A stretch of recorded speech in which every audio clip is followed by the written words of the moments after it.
அள்ள அள்ள குறையாதது அட்சய பாத்திரம், அது நமக்கு தெரியும், கேள்விப்பட்டிருக்கிறோம். ஆனால் போட போட நிரம்பாத ஒரு பாத்திரம் உண்டு. அது என்ன தெரியுமா? நம்மளில் பல பேர்கிட்ட அந்த பாத்திரம் உண்டு. அதுதான் பேராசை அப்படிங்கிற பாத்திரம். அதை நிறைவு செய்யவே முடியாது. பேராசையை பற்றி சுஃபி இலக்கியத்தில் ஒரு பிரபலமான கதை உண்டாம். அதை ஒரு பெரியவர் எடுத்து சொல்லியிருக்கிறார். ஒரு மன்னர் நகர்வலம் போயிட்டுருக்கார். ஒரு பிச்சைக்காரன் மன்னர் எதிரில் வரான். பிச்சை போடுங்கோங்கிறான். என்னுடைய அமைதியை கெடுக்காதே போங்கிறார் மன்னர். அவன் சிரிக்கிறான். அரசே, உங்களுடைய அமைதி கெடக்கூடிய நிலையில் இருந்தால் அதுக்கு பேர் அமைதியே கிடையாது அப்படின்னானா. எதிரில் நிற்கிறது வெறும் பிச்சைக்காரன் இல்லை, யோகி அப்படிங்கிறத மன்னர் புரிஞ்சுக்கிட்டார். துறவியே, உங்களுக்கு என்ன வேணும்னாலும் கேளுங்க, கொடுக்குறேன்னாராம். அந்த துறவி மறுபடியும் சிரிக்கிறார்.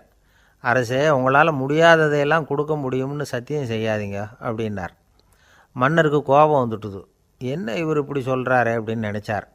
நகர்வலத்தை பாதியிலேயே நிறுத்தினார். வாங்க அரண்மனைக்குன்னார். துறவியை அழைச்சிக்கிட்டு அரண்மனைக்கு வந்துட்டார். துறவி தன்கிட்ட இருந்த பிச்சை பாத்திரத்தை நீட்டினார்.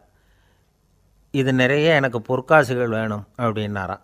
அவ்வளவு தானா, இது ஒரு பெரிய காரியமா அப்படின்னு கையை தட்டினாராம் மன்னர். ஒரு பெரிய தாம்பாளம் நிறைய பொற்காசுகள் சேர்ந்தது. அதை அள்ளி போட்டார். போட போட அந்த பிச்சை பாத்திரம் நிரம்பவே இல்லை. பொற்காசுகள் போட போட அவ்வளவையும் உள்ளே வாங்கிக்கிட்டே இருக்குது. அரசாங்க கஜானாவே காலி ஆகிட்டுது. மூட்டை மூட்டையாக பொற்காசுகளை கொட்டி பார்த்துட்டாங்க. அது முழுங்கிக்கிட்டே இருக்குது. கடைசி வரைக்கும் அந்த பிச்சை பாத்திரம் நிரம்பவே இல்லை. அரசர்கிட்ட இருந்த கர்வம் போயிட்டுது. அப்படியே பொத்துன்னு துறவி காலில் விழுந்தார். அப்போ அந்த துறவி சொன்னாராம், மன்னா, இந்த பிச்சை பாத்திரத்தை உங்களால் மட்டும் இல்லை, வேறு யாராலையும் நிரப்ப முடியாது. அதுக்கு என்ன காரணம்னா, இது சாதாரண பிச்சை பாத்திரம் இல்லை, பேராசைகளோடு வாழ்ந்து செத்துப்போன ஒரு மனிதனின் மண்டை ஓடுது அப்படின்னாராம். பாருங்கள், இதுதான் அந்த சுஃபி இலக்கிய கதை. செத்த பிறகும் நிறைவு இல்லைன்னா அது எப்பேற்பட்ட பேராசையாக இருக்கும்னு யோசித்து பார்த்துங்க. நம்மால் ஒருத்தர் கல்யாணம் பண்ணிக்க பொண்ணு பார்த்துக்கிட்டு இருந்தார். அழகு, அறிவு, படிப்பு எதுவும் தேவையில்லை, பணம் மட்டும் இருந்தால் போதும் அப்படின்னு பார்க்குறவங்ககிட்டெல்லாம் சொல்லி வச்சார். ரொம்ப நாளைக்கு அப்புறம் ஒரு பணக்காரர் கிடைச்சார். அவர் சொன்னார், இதை பாருங்கள், எனக்கு 20 வயசில் ஒரு மகள், அவளை நீங்கள் கல்யாணம் பண்ணிக்கிட்டால் 2 லட்சம் பணம் கொடுப்பேன். 25 வயசில் ஒரு பொண்ணு, அவளை கல்யாணம் பண்ணிக்கிட்டால் 2.5 லட்சம் தருவேன். 30 வயசில் ஒரு பொண்ணு இருக்கா, அவளை கல்யாணம் பண்ணிக்கிட்டால் 3 லட்சம் தருவேன். என்ன சொல்கிற அப்படின்னாராம்.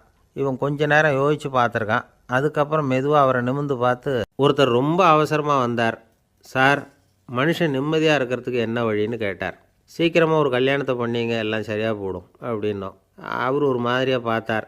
ஏற்கனவே எனக்கு கல்யாணம் ஆகிட்டுது சார், அதனால தானே நிம்மதியாக இருக்கிறதுக்கு வழி கேட்குறேன் அப்படின்னார். சரி, இவர் ஒரு மாதிரியான கேஸ் அப்படின்னு நினச்சிக்கிட்டு நம்மக்கிட்ட இருந்த ஒரு சின்ன புத்தகத்தை அவர்கிட்ட தூக்கி கொடுத்தோம். இதை படித்து பாருங்கன்னு. கல்யாணத்துக்கு பிறகும் சந்தோஷமாக இருக்கிறதுக்கு என்ன வழி அப்படிங்கிற கேள்விக்கு அந்த புத்தகத்தில் விளக்கம் இருந்தது. கணவன் மனைவிக்குள்ளே சிக்கல் வராமல் இருக்கிறதுக்கு அதில் சில வழிகளை சொல்லி கொடுத்துருக்குறாங்க. அதெல்லாம் என்னென்ன அப்படிங்கிறத இப்போ பார்க்கலாமா? குடும்பம்னு இருந்தால் கோபம் வரதான் செய்யும். அது வந்துட்டு போட்டும் பரவாயில்ல. ஆனால் அந்த கோபம் ஒரே நேரத்தில் 2 பேருக்கும் வந்துடாமல் பார்த்துக்கணும். ஒரு சமயத்தில் யாராவது ஒருத்தர் தான் கோபப்படணும், அடுத்தவங்க அமைதியாக இருக்கணும். அதுக்கப்புறம் இவர் அமைதியான உடனே அவங்க ஆரம்பிச்சிக்கலாம். கோபமாக ஏதாவது சொன்னால் உடனே கோபமாக பதில் சொல்லக்கூடாது. கொஞ்சம் பொறுத்து கோபம் தீர்ந்த உடனே அந்த பதிலை சொல்லலாம். அப்போ பதில் கோபமாக இருந்தால் கூட அது அவ்வளோ பெருசாக தெரியாது. அற்ப விஷயத்துக்கெல்லாம் காய்ச்சி மூச்சுன்னு கத்திகிட்டு இருக்கக்கூடாது. உங்கள் 2 பேருக்குள்ளே ஒரு தர்க்கம் ஆரம்பமாயிட்டுதுன்னு வச்சுக்கோங்க. கடுமையாக 2 பேரும் விவாதம் பண்ணுறீங்க. உங்களில் ஒருத்தர் இதில் ஜெயிக்கணும்னா அது நீங்களாக இருக்க வேணாம், அடுத்தவங்க ஜெயிக்கிறதுக்கு நீங்கள் துணையாக இருங்களேன். அப்படின்னா நீங்கள் கொஞ்சம் விட்டு கொடுக்கணும், அவ்வளவுதான். ஏதாவது குத்தம் சொல்லணுமா, செஞ்ச தப்பை சுட்டி காட்டணுமா, விமர்சனம் பண்ணணுமா, பண்ணுங்க, வேணான்னு சொல்லலை. ஆனால் சொன்னதை அப்படி சொல்கிறத கொஞ்சம் அன்பாக இதமாக சொல்லுங்கள். எப்போ நடந்த தவறுகளையெல்லாம் இப்போ போய் மறுபடியும் ஞாபகப்படுத்திகிட்டு இருக்க வேண்டாம். நான் அப்போவே சொன்னேன் இந்த புடவை வேணாம்னு, நீங்கள் தான் கேட்கல, இப்போ பாருங்கள் கிழிஞ்சு போச்சு இப்படின்னு கத்துனாங்க ஒரு அம்மா. எப்போ சொன்னீங்கன்னு கேட்டால் ஒரு 10 வருஷத்துக்கு முன்னாடி தீபாவளி சமயத்தில் அப்படிங்கிறாங்க. அது என்ன இன்னும் அப்படியே புதுசாகவே இருக்கும்? உங்களுக்கு அவர் தான் பெருசு, அவருக்கு நீங்கள் தான் பெருசு. அதை விட இந்த உலகத்தில் வேறு எதுவும் முக்கியம் இல்லைன்னு நினைக்கணும். நீ தான் என்னுடைய உலகம்னு எத்தனை தடவை சொல்லியிருப்பீங்க. அதெல்லாம் வெறும் வசனமாக போயிடக்கூடாது. ஏதாவது ஒரு பிரச்சனையை பற்றி கடுமையாக விவாதம் பண்ணிக்கிட்டு இருக்கீங்க, அதை அப்படியே பாதியில் விட்டுட்டு படுக்கைக்கு போயிடக்கூடாது. சொச்சத்தை நாளைக்கு பேசிக்கலாம்னு. அப்படி போனால் தூக்கம் வராது. பிரச்சனையை ஒரு முடிவு பண்ணிக்கிட்டு அதுக்கப்புறமா தூங்க போகணும். ஒரு நாளில் ஒரு தடவையாவது உங்கள் ஜோடியை பாராட்டி நல்ல விதமாக கனிவாக ஒரு வார்த்தை சொல்லணும் அப்படின்னு தீர்மானம் பண்ணிங்க. ஏதாவது தப்பு பண்ணிவிட்டீங்கன்னா பரவாயில்ல, அதை ஒத்துக்கிறதுக்கும் மன்னிப்பு கேட்குறதுக்கும் தயாராக இருக்கணும். அது ஒன்றும் கேவலம் கிடையாது. வீட்டுக்குள்ளே தானே கேட்க போகிறீங்க, வெளியில் யாருக்கு தெரிய போகுதோ. எப்படியோ உங்களுக்குள்ளே ஒரு சமரசம் ஆனால் சரிதான். ஒரு தகராறுன்னு எடுத்துக்கிட்டால் குறைஞ்சபட்சம் அதுக்கு 2 பேர் தேவை. தனியாகவே உட்காந்துக்கிட்டு நான் இப்போ தகராறு பண்ணிகிட்ருக்கிறேன் அப்படின்னு யாரும் சொல்ல முடியாது. 2 பேர் தகராறு பண்ணுறாங்கன்னா பொதுவாக அந்த 2 பேரில் யார் அதிகமாக பேசுகிறாங்களோ அவங்க பேரில் தான் தப்பு இருக்கும். அதை மனசில் வச்சுக்கணும். இதெல்லாம் தான் அந்த புத்தகத்தில் போட்டிருக்கிற வழிமுறைகள். இவ்வளவும் சரியாக வரலைன்னா அப்புறமா சொல்லுங்கள், வேறு புத்தகம் ஏதாவது இருக்கான்னு தேடுவோம். ஒரு கணவன் தன்னுடைய மனைவியை அழைச்சிக்கிட்டு ஒரு மனோதத்துவ டாக்டர்கிட்ட வந்தாராம். டாக்டர், எங்களுக்கு கல்யாணம் ஆகி 30 வருஷ காலமாக நாங்கள் ஒரு விஷயத்தில் கூட ஒத்து போனதில்லை அப்படின்னு ஆரம்பித்தார். உடனே அந்த அம்மா குறுக்கிட்டு, அது 30 வருஷம் இல்லை, 32 வருஷம் அப்படின்னாங்களாம். ஒருத்தர் இருக்கார், நல்ல உத்தியோகத்தில் தான் இருக்கிறார். ஆனால் எப்போ பார்த்தாலும் முகத்தை வெறுப்பாக வச்சுருப்பார். அப்படியே வருவார் போவார். ஏன் சார் இப்படி இருக்கிறீங்க அப்படின்னு விசாரித்தோம். ஏன்டா இந்த வேலைக்கு வந்தோம்னு இருக்குது சார் அப்படின்னார். உங்கள் வேலை உங்களுக்கு பிடிக்கலையா அப்படின்னு கேட்டோம். இல்லைன்னார். இப்படிப்பட்டவங்க வெற்றிகரமான வாழ்க்கை வாழ முடியாது. இது நிபுணர்கள் கருத்து. வேலையை நேசிக்க தெரிந்தவர்கள் வெற்றி பெறுவார்கள் அப்படிங்கிறாங்க அவங்க.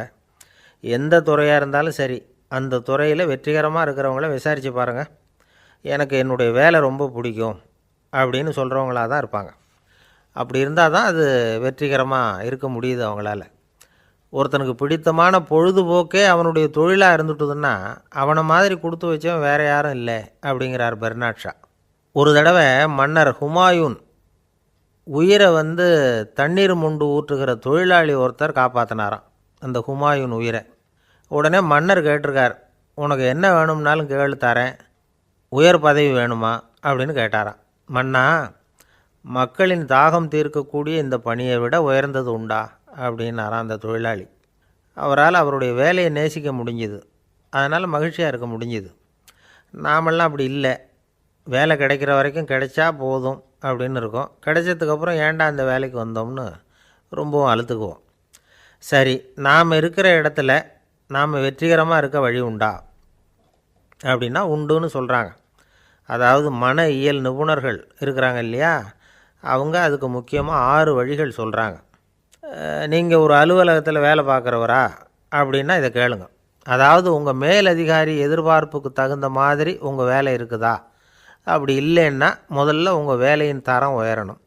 உங்களுக்கு மேலே கீழே வேலை பார்க்குற பணியாளர்கள்கிட்ட நல்ல விதமாக பழகிறீங்களா? அந்த உறவு முறையில் ஏதாவது குறை இருந்தால் அதை கண்டுபிடிச்சி சரி பண்ணுங்கள். நம்பிக்கைக்கு உரியவர் அப்படின்னு நீங்கள் பேர் எடுக்கணும். நீங்கள் எடுக்கிற முடிவு நல்ல முடிவாக தான் இருக்கும் அப்படின்னு அடுத்தவங்க சொல்லணும். உங்கள் தோற்றத்துக்கு முக்கியத்துவம் கொடுங்க. இது மனம் உடல் 2ம் சம்மந்தப்பட்டது. அதனால் மனசையும் ஆரோக்கியமாக வச்சுருக்கணும், உடம்பையும் ஆரோக்கியமாக வச்சுருக்கணும். உங்களுடைய நிர்வாகம் செயல்படுற விதத்தை நல்லா புரிஞ்சு வச்சுக்கணும். உங்களுடைய நிர்வாகம் இப்போ ஒரு காரியம் செய்யுதுன்னு வச்சுங்க, ஏன் அப்படி செய்யுது, எதுக்காக அப்படி செய்யுது, அதனுடைய குறிக்கோள் என்ன, அது நீடிக்கிறதுக்கு காரணம் என்ன, இதையெல்லாம் தெரிஞ்சுக்கணும். சிரிப்புக்கு வஞ்சகம் பண்ணக்கூடாது.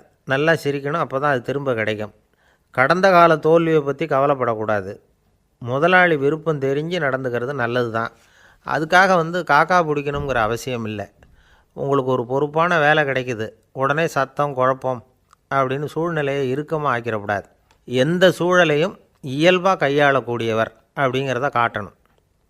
இதெல்லாம் உங்கள் துறையில் நீங்கள் வெற்றி பெற நிபுணர்கள் சொல்கிற யோசனைகள். இவ்வளவு விவரமும் சொல்லிவிட்டு ஒருத்தரை பார்த்து கேட்டோம், இப்போ சொல்லுங்கள், நீங்கள் செய்கிற வேலை உங்களுக்கு பிடிச்சிருக்குதா அப்படின்னோம். ரொம்ப ரொம்ப பிடிச்சிருக்குது அப்படின்னார். சரி, என்ன செஞ்சிகிட்ருக்குறீங்க அப்படின்னு கேட்டோம். சும்மா தான் இருக்கிறேன் அப்படின்னார் அவர். ஒருத்தர் ரொம்ப அவசரமாக போய்கிட்டு இருந்தார். எங்கே சார் போகிறீங்கன்னு கேட்டோம். எனக்கு வேண்டியப்பட்ட ஒருத்தருக்கு குழந்தை பிறந்திருக்கிறதாக செய்தி வந்திருக்கு, அதுதான் ஆஸ்பத்திரிக்கு போயிட்டுருக்கேன், பார்த்துட்டு வரலாம்னு அப்படின்னார். அப்படின்னா கொஞ்சம் இப்படி உட்காருங்க அப்படின்னோம். சில விவரமெல்லாம் சொல்கிறேன், கேட்டுக்கிட்டு போங்க அப்படின்னோம். உட்காந்தார். அப்புறம் சொல்ல ஆரம்பித்தோம். புதுசாக பிறந்திருக்கிற ஒரு குழந்தைய பார்க்க போகிறதுன்னா அது சாதாரண விஷயம் இல்லை. அதில் ரொம்பவும் கவனமாக நடந்துக்கணும். புது குழந்தைக்கு நோய் சுலபமாக தொற்றும். முக்கியமாக காற்று மூலமாக பரவுகிற நோய்கள் சுலபமாக வந்துடும். அதனால் நமக்கு உடம்பு சரியில்லைன்னா குழந்தைய விட்டு கொஞ்சம் தள்ளியே இருக்கிறது தான் நல்லது. பெரியவங்களை பொறுத்த வரைக்கும் சாதாரணமாக உள்ள ஒரு கிருமி கூட குழந்தையை பொறுத்த வரைக்கும் ரொம்ப மோசமான ஒரு கிருமியாக இருக்கும். சில வெளிநாடுகளில் எப்படி தெரியுமா, பிறந்த குழந்தை தூங்கிக்கிட்டு இருக்கிற ஒரு ரூமுக்கு போகணும்னா போகிறவங்க முகமூடி போட்டுக்கணும், காலணிகளை மாற்றிக்கணும், அவ்வளவு சுத்தமாக உள்ளே போய் பார்த்துட்டு வரணும். பொதுவாக சில ஆஸ்பத்திரிகளில் பார்த்திங்கன்னா பார்வையாளர்கள் நேரத்தில் விசிட்டிங் ஹவர்ஸ் தாயை விட்டு குழந்தைய தனியாக பிரித்து வச்சுருவாங்க. எதுக்குன்னு நினைக்கிறீங்க? அந்த நேரம் பல பேர் வருவாங்க போவாங்க. அவங்க கை கால் சுத்தமாக இருக்காது. சுத்தம் இல்லாத கைகள் மூலமாக கிருமிகள் பரவும். சுத்தம் இல்லாத கைன்னா மண் தூசி படிஞ்சிருக்கிற கை மட்டும் தான் அர்த்தம் இல்லை. சாலையில் கையை வீசிக்கிட்டு நடந்து வர்றீங்க, குழந்தைய பொறுத்த வரைக்கும் அது கூட சுத்தம் இல்லாத கை தான். தாயை தவிர மற்றவங்க குழந்தைய தூக்காமல் பார்த்துக்கிறது நல்லது. தாய் கூட அளவோடு கொஞ்சிறதோடு நிறுத்திக்கணும். புதுசாக ஒரு குழந்தைய பெற்றுருக்கிற பொண்ணுக்கிட்ட மற்ற தாய்மார்கள் ஏதாவது சொல்லிக்கிட்டே இருப்பாங்க. குழந்தைய அப்படி வளர்க்கணும் இப்படி வளர்க்கணும் அப்படின்னு ஏதாவது அட்வைஸ் பண்ணிக்கிட்டே இருப்பாங்க. இப்படி ஓவராக அறிவுரை பண்ணுறது அந்த பொண்ணை குழப்பி விட்டுரும். அதனால் அப்படிலாம் பண்ணக்கூடாது. அந்த பெண்ணே ஏதாவது கேட்டால் கூட டாக்டர் சொல்ல வேண்டிய விவரங்களையெல்லாம் நாமே சொல்லிகிட்டு இருக்கக்கூடாது. புதுசாக பிறந்திருக்கிற குழந்தைய மட்டும்தான் இப்படி பார்க்கணும்னு இல்லை. ஒரு நோயாளி குழந்தைய பார்க்க போகிறதுனா கூட ரொம்ப எச்சரிக்கையாக தான் நடந்துக்கணும். ஒரு தின்பண்டமோ விளையாட்டு சாமானோ அந்த குழந்தைக்கு நாம் வாங்கிட்டு போகிறதா வச்சுக்குவோம். அதை நேராக கொண்டுகிட்டு போய் அந்த குழந்தைகிட்டே கொடுக்கக்கூடாது. அதோட அப்பா அம்மாக்கிட்ட ரகசியமாக கொடுக்கலாம். அவங்க முடிவு பண்ணட்டும் குழந்தைகிட்ட அதை கொடுக்கலாமா வேண்டாமாங்கிறத. அவங்களுக்கு தான் தெரியும் அதோட மனசும் உடம்பும். உங்கள் அக்கறையை காட்டுறதா நினச்சிக்கிட்டு குழந்தை வாயில் எதையும் கொண்டுட்டு போய் போடாதீங்க. போகிறப்போ உங்கள் வீட்டு குழந்தையும் அழைச்சிட்டு போகாதீங்க. இது நோயை வாங்கிட்டு வந்துடும், அல்லது புதுசாக ஒரு நோயை அதுக்கிட்ட கொடுத்துட்டு வந்துடும். என்னதான் உங்களுக்கு பழக்கமான குழந்தையாக இருந்தால் கூட அதுக்கு விருப்பம் இல்லைன்னா பேசக்கூடாது. அங்கே போய் அவங்க பள்ளிக்கூடத்தை ஞாபகப்படுத்திகிட்டு இருக்கக்கூடாது. நோயில் இருக்கிறப்ப ஸ்கூலை பற்றி பேச அது விரும்பாது. ஆஸ்பத்திரியை விட்டு வெளியில் புறப்படுறப்போ குழந்தைகிட்ட சொல்லணும்னு அவசியம் இல்லை. அதோட அப்பா அம்மா கிட்ட சொல்லிவிட்டு புறப்பட்டா போதும். குழந்தை கோபிச்சிக்காது. சமூக சம்பிரதாயத்தை பற்றி அது கவலைப்படுறதில்ல. இப்படி எல்லா விவரமும் நம்ம எதிரில் உட்காந்துருந்தவங்ககிட்ட சொல்லி முடித்தோம். ரொம்ப நன்றி சார் அப்படின்னு சொல்லிவிட்டு அவர் புறப்பட்டார். குழந்தைங்க கொஞ்சம் வளர்கிற வரைக்கும் தான் நாம் எச்சரிக்கையாக இருக்கணும்னு இல்லை, வளர்ந்த பிறகு இன்னும் எச்சரிக்கையாக இருக்கணும். ஒரு பையன் பள்ளிக்கூடத்துலேருந்து திரும்பி வீட்டுக்கு வந்தான். முகம் பூரா நகத்தால் கீறி இருந்தது. அப்பா பார்த்து பயந்துட்டார். யாருடா உன்னை இப்படி பண்ணது அப்படின்னார். என் கூட படிக்கிற இன்னொரு பையன்னா. நாளைக்கு உன் கூட பள்ளிக்கூடத்துக்கு வர்றேன், நீ எனக்கு அவனை அடையாளம் காட்ட முடியுமான்னார். அது ரொம்ப சுலபம் நான் பையன். எப்படின்னார் அப்பா. அவன் காதில் ஒன்றை கையோடு எடுத்துகிட்டு வந்திருக்கிறேன், இதோ என் பையில் தான் வச்சுருக்கேன் அப்படிங்கிறான் அந்த பையன். அமெரிக்க ஜனாதிபதி ஆப்ரஹாம் லிங்கன் ஒரு நாள் தன்னோட கோச்சு வண்டியில் தலைநகரான வாஷிங்டனுக்கு போயிட்டுருக்கிறார். கோச்சு வண்டி ஒரு சாலையில் போயிட்டுருக்கு. அந்த சாலைக்கு ஒரு பக்கத்தில் பயங்கரமான சதுப்பு நிலம். சதுப்பு நிலம்னா அது புதைகுழி, புதை மணல்ங்கிறோம்ல, அது மாதிரி. அந்த சதுப்பு நிலத்தில் யாராவது மாட்டிக்கிட்டா அவ்வளவுதான், ஆளை கொஞ்சம் கொஞ்சமாக உள்ளே அமுக்கிவிடும். தப்பிச்சு கரையேறது கஷ்டம். அப்படிப்பட்ட நிலம் அது. ஆப்ரஹாம் லிங்கன் ஏதோ ஒரு முக்கியமான அரசாங்க வேலையாக போயிட்டு திரும்பி வந்துக்கிட்டு இருக்கிறார். அதனால் அந்த சமயத்தில் அவர் விலை உசந்த ஆடைகளை அணிஞ்சிருக்கிறார். அப்படி அவர் அந்த கோச்சு வண்டியில் வந்துக்கிட்டு இருக்கிறாரு. அந்த சமயத்தில் ஒரு காட்சி அவர் கண்ணில் பட்டுவிட்டது. என்ன தெரியுமா? ரோட்டுக்கு பக்கத்தில் இருந்த சதுப்பு நிலத்தில் ஒரு இளம் பன்றிக்குட்டி சிக்கிக்கிட்டு தவிச்சிக்கிட்டு இருக்குது. பரிதாபமாக கத்திக்கிட்டு இருக்குது. அதை பார்த்தார் லிங்கன். அவருக்கு என்ன மாதிரி ஆயிட்டுது. உடனே வண்டியை நிறுத்த சொன்னார். கீழே இறங்கினார். தன்னோட விலை உசந்த ஆடைகளை பற்றி லட்சியம் பண்ணவே இல்லை. தனக்கே ஆபத்து வரலாம்ங்கிறத பற்றியும் கவலைப்படலை. தான் ஒரு குடியரசுத் தலைவருங்கிறத பற்றியும் அவர் நினச்சி பார்க்கல. நேராக அந்த சதுப்பு நிலம் பக்கமாக போனார். அந்த சேத்துல இறங்கி பன்றிக்குட்டியை காப்பாற்றி கரைக்கு கொண்டுட்டு வந்து சேர்த்துட்டார். அதுக்கப்புறம் நிம்மதியாக கோச்சு வண்டியில் ஏறி வெள்ள மாளிகைக்கு வந்து சேர்ந்தார். ட்ரெஸ்ஸு உடம்பு பூரா சேறு சகதி. பார்க்குறவங்களுக்கெல்லாம் ஆச்சரியமாக போச்சு. அவங்களுக்கு ஒன்றும் புரியல. இவர் நேராக ட்ரெஸ்ஸு மாற்றிக்கிறதுக்காக போனார். கோச்சு வண்டி ஓட்டிகிட்டு வந்தவங்கிட்ட போய் எல்லோரும் கேட்டாங்க என்ன ஆச்சு அப்படின்னு. அவர் வர்ற வழியில் நடந்த விவரத்தை சொன்னார். ஆபிரகாம் லிங்கனுடைய இந்த இறக்க குணத்தை எல்லாரும் பாராட்டினாங்களாம், புகழ்ந்தாங்களாம். ஆனால் இதுக்கு லிங்கன் என்ன பதில் சொன்னார் தெரியுமா? தயவு பண்ணி இந்த புகழ்ச்சியான பேச்சையெல்லாம் ஒதுக்குங்க, அதெல்லாம் வேணாம். அந்த சின்ன பிராணி சகதியில் மாட்டிக்கிட்டு துடிச்சிக்கிட்டு இருந்தது, அதை பார்த்தேன். உடனே என்னுடைய இதயத்தில் ஒரு முள் தைச்சது மாதிரி ஒரு உணர்வு. அந்த முள்ளை பிடுங்கி எறிஞ்சேன், அவ்வளவுதான். உண்மையில் அந்த பிராணிக்கு நான் உதவினேங்கிறத விட எனக்கு ஏற்பட்ட இன்னலை போக்கிட்டேன் அப்படிங்கிறது தான் உண்மை. அதுதான் பொருத்தம். அப்படி இருக்கிறப்போ இதில் புகழறதுக்கு என்ன இருக்குது அப்படின்னார் ஆபிரகாம் லிங்கன். எவ்வளவு யதார்த்தமான வார்த்தைகள் பாருங்கள். இந்த காலத்தில் நம்மளையும் பல பேர் அப்படி உண்டு. நீச்சல் தெரியாத ஒரு ஆள் தண்ணியில் இறங்கிட்டான். தண்ணி ஆழங்கிறது அப்புறமா தான் தெரிஞ்சுது. தத்தளிக்க ஆரம்பிச்சுட்டான், வாழ்னு கத்துறான். கரையில் நின்றுக்கிட்டு இருந்த ஒருத்தர் இதை பார்த்தார். உடனே அவருக்கு இதயத்தில் முள் தைச்சது மாதிரி ஒரு உணர்வு. உடனே குபீர்னு தண்ணியில் பாய்ஞ்சார். அவரை காப்பாற்றி கரைக்கு கொண்டுட்டு வந்து சேர்த்தார். இதை பார்த்துக்கிட்டு இருந்த இன்னொருத்தர் காப்பாற்றின அந்த ஆளை பாராட்டி புகழ்ந்தார். என்ன புகழாதீங்க சார் அப்படின்னார் அவர். ஏன்னு கேட்டார் இவர். நான் அந்த ஆளை ஏன் காப்பாற்றினேன் தெரியுமா? அவன் நேற்றுக்கு என்கிட்ட 300 ரூபா கடன் வாங்கியிருக்கிறான். இவன் தண்ணியில் போட்டான்னா நான் கொடுத்த கடனும் தண்ணியில் போடும். அதனால தான் விழுந்து காப்பாற்றினேன் அப்படின்னா அந்த ஆள். அவர் ஒரு பெரிய குடும்பத்தில் பிறந்தவர். இருக்கிற சொத்துக்கள் எல்லாத்தையும் வாரி வழங்கிவிட்டு காட்டுக்கு புறப்பட்டார் தவம் செய்கிறதுக்காக. இருந்தது பூராவும் கொடுத்துட்டார். இனிமேல் எதுவுமே இல்லை கொடுக்கறதுக்கு. அப்போது கடைசியாக ஒருத்தன் கையை நீட்டினான். ஐயா ஏதாவது கொடுங்கன்னா. அவர் பார்த்தார். கட்டியிருக்கிற வேட்டியை தவிர வேறு எதுவுமே இல்லை. 8 முழம் பட்டு வேட்டி, ஜரிகை கரையோடு இருக்குது. கடைசியாக அதை தான் எடுத்து கட்டிக்கிட்டு அவர் புறப்பட்டுக்கிட்டு இருக்கிறார். அவர் பார்த்தார், எதிரில் அவன் பரிதாபமாக நின்றுக்கிட்டு இருக்கிறான். அந்த 8 முழ வேட்டியை 2ஆக கிழிச்சார். 4 முழத்தை அவங்ககிட்ட கொடுத்துட்டு மீதி 4 முழத்தை தன்னுடைய இடுப்பில் கட்டிக்கிட்டு அவர் காட்டுக்கு போயிட்டார். இவன் என்ன பண்ணான் தெரியுமா? கையில் கிடைச்ச 4 முழத்தை எடுத்துக்கிட்டு கடை வீதிக்கு போனான். பழைய பட்டு வேட்டி ஜருகை இதெல்லாம் விலைக்கு வாங்குகிற வணிகர் ஒருத்தர் இருந்தார். அவர்கிட்ட போனான். இதை விலைக்கு எடுத்துக்கிறீங்களான்னு கேட்டான். அவர் வாங்கி பார்த்தார். ஆகா, ரொம்ப அருமையான வேட்டி, விலை ஒசந்த ஜருகை, இது ஏது உனக்குன்னு கேட்டார். அவன் நடந்ததை சொன்னான். அப்படின்னா ஒன்று செய்ய, இந்த வேட்டியோட இன்னொரு பாதியையும் மெதுவாக வாங்கிட்டு வந்துரு, உனக்கு நிறைய பணம் தரேன் அப்படின்னார் அந்த வணிகர். இவன் கொஞ்சம் யோசனை பண்ணி பார்த்தான்.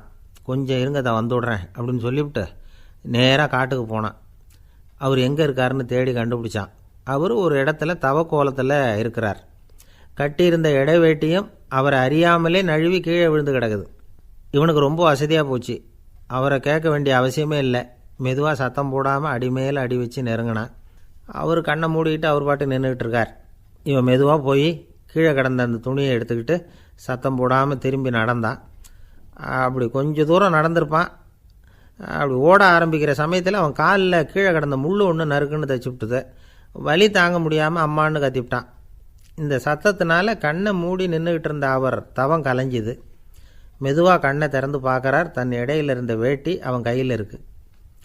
இப்போ அவர் நினைக்கிறாராம், இந்த வேட்டி மேலே நான் வச்ச ஆசை அல்லவா அவனை திருடன் ஆக்கிவிட்டுது அப்படின்னு நினச்சாரான். இது எப்பேற்பட்ட மனநிலைங்கிறத கொஞ்சம் யோசிச்சு பாருங்கள். தான் ஒரு பொருள் மேலே வைத்த பற்று இன்னொரு மனிதன் திருடனாக ஆகிறதுக்கு காரணமாக ஆயிட்டுதே அப்படின்னு நினைக்கிறார். அப்படி நினச்ச அவர் யார் தெரியுமா? அவர் தான் மகாவீரர். இழந்துட்டேங்கிறியே, நீ என்னத்தை கொண்டு வந்த இங்கே இழக்கிறதுக்கு? நீ என்னத்தை உண்டாக்குன இது அழிஞ்சுட்டுதுன்னு சொல்கிறதுக்கு? இது அவருடைய சிந்தனை. இன்றைக்கி நம்ம சிந்தனையெல்லாம் வேறு மாதிரி இருக்குது. ஒருத்தன் நடுத்தெருவில் உட்காந்து அழுதுகிட்டு இருந்தான். அந்த வழியாக வந்தவர் கேட்டார், ஏன்ப்பா அழற அப்படின்னு கேட்டார். 5 ரூபா சார், இந்த இடத்துல விழுந்துட்டுது, ரொம்ப நேரமாக தேடுறேன், கிடைக்காது போல இருக்கு அப்படின்னா. எப்போ தொலைஞ்சுது அப்படின்னு கேட்டார். அது எனக்கு தெரியாது சார், பணத்தை தொலைச்சவன் தேடி பார்த்துட்டு போயிட்டான், நான் அவனுக்கு பின்னாடி தேட வந்தவன் அப்படின்னு சொல்லிவிட்டு மறுபடியும் தேட ஆரம்பிச்சானா. அன்பாக இருக்கணும்னு அநேக பெரியவங்க சொல்லியிருக்கிறாங்க. நாமளும் அதை கேட்டுவிட்டு அன்பு காட்டுறதுக்கு தயாராக தான் இருக்கிறோம். அதை வாங்கிறதுக்கு தான் ஆளை காணும். இருந்தாலும் அன்பில் எத்தனையோ வகை உண்டு. அதை சரியாக புரிஞ்சுக்கிட்டு அதுக்கப்புறம் அன்பு காட்ட ஆரம்பிக்கணும். வகையை புரிஞ்சிக்காமல் அன்பு காட்டினா வம்புல மாட்டிக்க வேண்டியது தான். அன்புன்னா சாதாரணமாக நினச்சி விடாதீங்க. அதில் எவ்வளவு விதம் தெரியுமா? இரக்கம், கருணை, காருண்யம், பந்துத்துவம், பட்சம், பாசம், நேசம், விசுவாசம், அபிமானம், காதல், பக்தி, இப்படி பல விதமாக அதை பற்றி சொல்லி வச்சுருக்கிறாங்க பெரியவங்க. இந்த வார்த்தைகள்லாம் நாம் கேள்விப்பட்டது தான். இருந்தாலும் அதுகளுக்குள்ளே என்ன வித்தியாசம்னு கேட்டால் சரியாக சொல்ல தெரியாது. அதனால் இந்த வார்த்தைகளுக்கெல்லாம் பெரியவங்க என்ன விளக்கம் சொல்கிறாங்கன்னு இப்போ பார்க்கலாம். எளியவர்கள் மேலே செலுத்துகிற அன்பு இருக்கு பாருங்கள், அதுக்கு இரக்கம்னு பேர். அறிவு பலம், சரீர பலம், இது ரெண்டும் இல்லாதவங்க மேலே, அதாவது வலிமையற்றவர்கள் மேலே செலுத்துகிற அன்பு இருக்கு பாருங்கள், அதுதான் கருணை. எறும்புலேருந்து யானை வரைக்கும் சகல ஜீவராசிகள் மேலேயும் காட்டுற அன்புக்கு காருண்யம்னு பேர், ஜீவகாருண்யம். சிவி சக்கரவர்த்தி காட்டின அன்பு இந்த ரகம். உறவினர்கள், சொந்தக்காரங்க, அவங்க வசதியாக இருந்தாலும் வறுமையில் இருந்தாலும் வித்தியாசம் இல்லாமல் காட்டுற அன்பு இருக்கு பாருங்க, அதுக்கு பேர் பந்துத்துவம். ஒரு எஜமானன் வேலையாள்கிட்ட காட்டுற அன்பு இருக்கு பாருங்க, அதுக்கு பேர் தான் பட்சம். அவனும் தன்னை மாதிரி மனுஷன்தாங்கிற நினப்பு வேணும். ஒரு தாய் தன்னுடைய குழந்தை மேலே, ஒரு குழந்தை தன்னுடைய தாய் மேலே செலுத்துகிற அன்புக்கு பாசம்னு பேர். ஈருடல் ஓர் உயிர்னு நினைக்கிறது இது. ராமரும் கௌசலையும் இதுக்கு உதாரணம். தம்மை ஒத்த நண்பர்கள்கிட்ட செலுத்துகிற அன்புக்கு நேசம்னு பேர். வயசு, செல்வம், அந்தஸ்து, இந்த வித்தியாசமெல்லாம் பார்க்காம அவங்க சுக துக்கத்தில் சமபங்கு எடுத்துக்கிறது இது. கிருஷ்ணன் குசேலர்கிட்ட காட்டினது இந்த ரகம். வேலை செய்கிறவன் முதலாளிகிட்ட காட்டுற அன்புக்கு விசுவாசம்னு பேர். தேசத்து மேலேயும் தாய்மொழி பேர்லையும் செலுத்துகிற அன்புக்கு அபிமானம்னு பேர். தேசாபிமானம்னு சொல்கிறோமே, இதுதான். ஒரு கணவன் மனைவி பேரில் காட்டுற அன்புக்கு காதல்னு பேர். கடவுள் பேரில் செலுத்துகிற அன்புக்கு பக்தின்னு பேர். இப்படி அன்புல பல ரகம் இருக்கிறப்போ அதில் உள்ள வித்தியாசம் தெரியாமல் இடம் மாற்றி அன்பு காட்டினா இடைஞ்சல் தான். சரி, இந்த அன்பை பற்றி விஞ்ஞானம் என்ன சொல்லுது தெரியுமா? இதயத்தை பாதுகாக்கிறதுக்கு முக்கியமாக தேவைப்படுற ஒன்று இந்த அன்பு தான்னு சொல்லுது. நெதர்லாந்து விஞ்ஞானிகள் இதை ஆராய்ச்சி பண்ணியே கண்டுபிடிச்சிருக்கிறாங்க. கொஞ்சம் முயல் குட்டிகளை 2 பிரிவாக பிரித்தாங்க. 2 குரூப்புக்கும் கொழுப்பு அதிகமாக உள்ள ஆகாரத்தையே கொடுத்துக்கிட்டு வந்தாங்க. ஆனால் ஒரு குரூப்புக்கு வெறுமன ஆகாரத்தை கொடுத்ததோடு சரி, இன்னொரு குரூப்பு முயல்களுக்கு ஆகாரம் கொடுத்ததோடு நிறுத்திக்கல. அதுக்கு முன்னாடி கூண்டுகளை திறந்து விட்டு முயல்களை கொஞ்ச நேரம் எடுத்து கொஞ்சி விட்டு அதுக்கப்புறமா ஆகாரம் கொடுத்தாராம் ஆராய்ச்சியாளர். இந்த குரூப்புக்கு இதய பாதிப்பு 60% குறைச்சலாக இருந்துதான். சில நோயாளிகளுக்கு ஹார்ட் அட்டாக் வந்தாலும் அதை தாங்கிக்கிட்டு குணமாகிற சக்தி அதிகமாக இருக்குது. இது எப்படின்னு ஆராய்ச்சி பண்ணி பார்த்துருக்குறாங்க. அவங்கெல்லாம் மனைவி தன் பேரில் ரொம்ப அன்பாக இருக்கிறதாக நினைக்கிறவங்களாம் இருக்கிறாங்களாம். இதய நோயாளிகள் பல பேரை சந்தித்து இதய நோய் ஏற்பட என்ன காரணம்னு கேட்டிருக்கிறாங்க. அவங்க சொன்ன காரணம்லாம் சாப்பாடு சம்மந்தமாக இல்லையா, மனைவி அன்பா இல்லை, இப்படிப்பட்ட காரணத்தை தான் சொல்கிறாங்களாம். அதனால் இதயத்தை பாதுகாக்கணும்னு நினைக்கிறவங்க அடுத்தவங்க அன்பாக இருக்கிறது மாதிரி பார்த்துக்குங்க, அதுதான் முக்கியம். ஒருத்தர் முகம் பூரா பிளாஸ்டரி போட்டுக்கிட்டு வந்தார். ரொம்ப கோபமாக, என்னங்க ஆச்சுன்னு விசாரித்தேன். எல்லாம் உங்களால் தான் சார்னார். விவரமாக சொல்லுங்களேன். என்ன, உங்கள் தகவலை கேட்டுட்டு ஒரு பூனைக்குட்டியை கையில் எடுத்தேன், அன்பாக அதை தடவி கொடுக்கறதுக்காக. ஆனால் அது முந்திக்கிட்டது, அது என் முகத்தை தடவி கொடுத்துட்டுது, முகம் பூரா நகை கீறல், அதுதான் இப்படி அப்படின்னார். அன்புல அறிவு சேராததுனால வந்த கோளாறு இது. என்னுடைய நண்பர் ஒருத்தர் ஆழ்ந்த சிந்தனையில் இருந்தார். என்ன யோசனை பண்ணுறீங்கன்னு கேட்டேன். தலைவர் ஆகணும்னு பார்க்குறேன், அதுதான் என்ன வழின்னு யோசிச்சுக்கிட்டு இருக்கேன்னார். நான் கூட அது மாதிரி யோசித்து பார்த்தேன். அதுக்கப்புறம் அந்த யோசனையை கை விட்டுட்டேன் அப்படின்னோம். ஏன்னு கேட்டார். அதுக்கான தகுதிகள் நமக்கு இல்லைங்கிறது புரியுது. அது நமக்கு புரியறத விட நம்ம விட மற்றவங்களுக்கு நல்லா புரிஞ்சு போச்சு. அதனால் பேசாமல் கம்முன்னு இருந்துடுறது தான் நல்லது அப்படின்னோம். தலைவர் ஆகிறதுக்கு தகுதிகள் வேறு உண்டோ அப்படின்னு கேட்டார். அவர் யதார்த்தமாக தான் கேட்குறார். நாங்கள் உடனே எங்ககிட்ட இருந்த ஒரு புஸ்தகத்தை எடுத்து அவர்கிட்ட கொடுத்தோம். படித்து பாருங்கன்னு. தலைவர் ஆகிறதுக்கு என்ன வழி அப்படிங்கிறத பற்றி அதில் போட்டிருக்கிறாங்க. முதல் வழி என்ன தெரியுமா? ஒரு 4 பேர் முன்னாடி இல்லைன்னா ஒரு கூட்டத்துக்கு முன்னாடி நீங்கள் பேச போகிறீங்க. அப்போ எப்படி ஆரம்பிக்கணும்னா, உண்மையான புகழ்ச்சி, நேர்மையான பாராட்டு, இதோடு ஆரம்பிக்கணும். எடுத்ததுமே அது சரியில்லை இது சரியில்லைன்னு பேசிகிட்டு இருக்கக்கூடாது. மக்களை பார்த்து நீங்கள் தான் தப்பு பண்ணிவிட்டீங்க அப்படின்னு நேரடியாக சொல்லக்கூடாது. தவறு இருந்தாலும் அதை மறைமுகமாக ஏதாவது கதை சொல்லி அதிலிருந்து அவங்க புரிஞ்சுக்கிற மாதிரி செய்யணும். அடுத்தவங்க பண்ண தப்பு என்னன்னு அலசறதுக்கு முன்னாடி நீங்கள் பண்ணின தப்பு என்னங்கிறத பற்றியே பேசுங்க. எதுக்கும் நேரடியாக உத்தரவு போட்டுக்கிட்டு இருக்கக்கூடாது. இதை நீங்கள் செய்யணும் அப்படின்னு சொல்கிறதுக்கு பதிலாக நீங்கள் இப்படி செஞ்சால் எப்படி இருக்கும் அப்படின்னு கேள்வி மாதிரி கேட்கணுமா. இப்படி கேட்டால் அது உத்தரவு மாதிரி தெரியாதான். அடுத்தவங்க மரியாதையை காப்பாற்றுறது மாதிரி பேசணுமா. உங்கள் பேச்சு இன்னொருத்தரை அவமானப்படுத்துறது மாதிரி இருக்கக்கூடாதான். ஏண்டா இவங்கிட்ட போய் மாட்டிக்கிட்டோம்னு யாரும் நினச்சிடக்கூடாது. ஒவ்வொரு சின்ன வளர்ச்சியையும் பாராட்டணும். வெற்றி சாதாரணமாக இருந்தாலும் பாராட்டாமல் இருந்துடக்கூடாது. பாராட்டும் பொழுது தாராளமாக இருக்கணும். குறை சொல்லும் பொழுது கவனமாக இருக்கணும். வாய்க்கு வந்தபடி பேசிவிட்டா அதுக்கப்புறம் வகையாக மாட்டிக்கிட்டு முழிக்க வேண்டியிருக்கும். நீங்கள் பேசுகிறது இன்னொருத்தருக்கு ஒரு கௌரவத்தையும் மரியாதையும் உண்டு பண்ணுறது மாதிரி இருக்கணும். நீங்கள் பேசுகிறது அடுத்தவங்களுக்கு இருக்கிற கொஞ்ச நெஞ்ச மரியாதையும் எடுத்து விடுறது மாதிரி இருக்கக்கூடாது. உங்கள் பேச்சை கேட்டால் கேட்குறவங்களுக்கு ஒரு ஊக்கம் வரணும், உற்சாகம் வரணும். தவறு எதுவாக இருந்தாலும் அதை சுலபமாக திருத்திக்கலாம், சரி பண்ணிக்கலாங்கிறது மாதிரி இருக்கணும் உங்கள் பேச்சு. அடுத்தவங்களை சந்தோஷப்படுத்துங்க. உங்கள் யோசனையை கேட்டு நடந்துக்கிறதுனால அந்த சந்தோஷம் அவங்களுக்கு கிடைக்கணும். இந்த தகுதியெல்லாம் உங்ககிட்ட இருந்தால் நீங்கள் ஒரு சிறந்த தலைவராகலாம் அப்படின்னு அந்த புஸ்தகத்தில் போட்டிருக்குது. இந்த காலத்தில் தலைவர் ஆகிறதுக்கு வேறு சில தகுதிகள்லாம் கூட தேவைப்படுது. ஒரு புள்ள தன்னுடைய அப்பா கிட்ட, அப்பா உன்ன மாதிரியே நானும் அரசியலில் சேரணும், தலைவர் ஆகணும்னு ஆசைப்படுறேன், இன்னையிலேருந்து எனக்கு அரசியல் பாடம் கற்றுக் கொடு அப்படின்னு கேட்டிருக்கான். அவரும் சரின்னு சொல்லிவிட்டு ஒரு பெரிய ஏணியை எடுத்துகிட்டு வந்தாராம். ஒரு செவுத்தில் சாத்தினார். இந்த ஏணியில் ஏறி உயர போய் அங்கே பரன் மேலே இருக்கிற ஒரு புத்தகத்தை எடுத்துகிட்டு வாடான் இருக்கார். மகனை பார்த்து, அப்பா ஏணி ரொம்ப உயரமாக இருக்குது, நீ ஜாக்கிரதையாக இதை பிடிச்சிக்கோ, நான் ஏறி போகிறேன் அப்படின்னு நான் பையன். பயப்படாத, நான் பார்த்துக்கிறேன்னார் அப்பா. பையன் ஏணியில் ஏறினா உச்சிக்கு போனதும் அப்பா கையை எடுத்துட்டார். ஏணி அப்படியே சரிஞ்சுட்டுது. பையன் பொத்துன்னு கீழே விழுந்துட்டான். இடுப்பை பிடிச்சிக்கிட்டே எழுந்திரிச்சான். என்னப்பா இது, இப்படி என்னை ஏற விட்டுட்டு கையை விட்டுட்டியே, இப்படி கை விடலாமா அப்படின்னு கத்தியிருக்கான். அப்பா நிதானமாக சொன்னாராம், அவசரப்படாதேப்பா, அரசியலில் இதுதான் முதல் பாடம், பெத்த அப்பனாக இருந்தாலும் அவனை நம்பாதே அப்படின்னு உபதேசம் பண்ண ஆரம்பித்தாராம். ஒரு தெருவில் சில சிறுவர்கள் விளையாடிக்கிட்டு இருந்தாங்க. ஏதோ ஒரு உயரமான கல்லை நடுத்தெருவில் வச்சு அதை சுற்றி சுற்றி ஓடி வந்துக்கிட்டு இருக்கிறாங்க. அது என்ன விளையாட்டோ அவங்களுக்கு தான் தெரியும். கொஞ்ச நேரம் அப்படி விளையாடிக்கிட்டு இருந்தவங்க விளையாடி முடித்ததும் அந்த கல்லை நடுத்தெருவில் அப்படியே விட்டுட்டு அவங்கவுங்க வீட்டுக்கு ஓடி போட்டாங்க. அதுக்கப்புறம் அந்த வழியாக 2 பெண்கள் பேசிக்கிட்டே வந்தாங்க. பேச்சு சுவாரஸ்யத்தில் நடுத்தெருவில் இருந்த அந்த கல்லை கவனிக்கலை. காலில் இடிச்சுட்டுது, லேசாக ரத்தம் வந்துட்டுது, வலி தாங்கலை. காலில் இடிச்சுக்கிட்ட பொண்ணு திட்ட ஆரம்பிச்சுட்டுது. வர வர ஊர் உலகம் ரொம்ப கெட்டு போச்சு, யாருக்கும் பொறுப்பே கிடையாது பாரு, இப்படி நடுத்தருவில் பொறுப்பு இல்லாமல் இப்படி கல்லை போட்டு வச்சுருக்குறாங்களே, இது நியாயமா அப்படின்னு சொல்லி இந்த சமூகத்தை கடுமையாக விமர்சனம் பண்ணிக்கிட்டு அவங்க போயிட்டாங்க.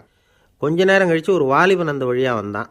அந்த கல்லை பார்த்தான், நின்னான், ஒரு நிமிஷம் யோசனை பண்ணான், என்ன பண்ணலாம்னு பார்த்தான். தன்னுடைய வீரத்தையும் பலத்தையும் காட்டணும்னு நினச்சான். பின்னாடி போனான்.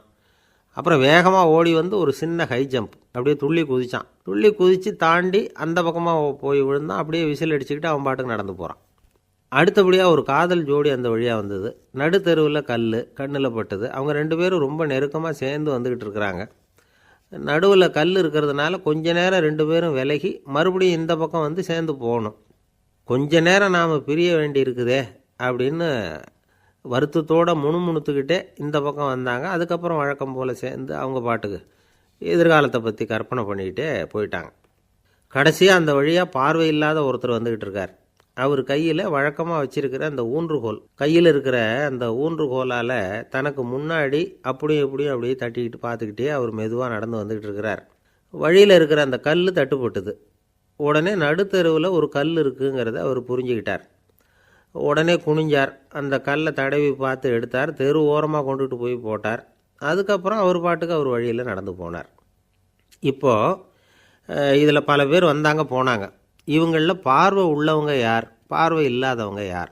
இப்படி ஒரு கேள்வி கேட்டால் என்ன பதில் சொல்ல முடியும்? கொஞ்சம் யோசித்து பார்த்தா இன்றைக்கி பல பேர் இப்படி தான் இருந்துக்கிட்டு இருக்கிறோம்.